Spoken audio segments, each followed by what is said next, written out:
How to refresh your Android.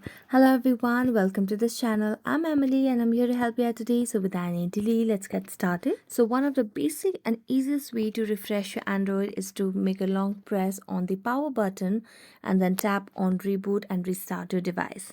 So this is one of the best way to refresh your Android over here. Next, what you can do is clear all the cache on your device. So basically this is the process that you can do from the file manager, where you can just go to file manager and tap on the three icons at the top left corner, and then here you can see the option of deep clean. So as you tap on deep clean, it will start deleting all the junk files and clear the cache that you have on your device over here.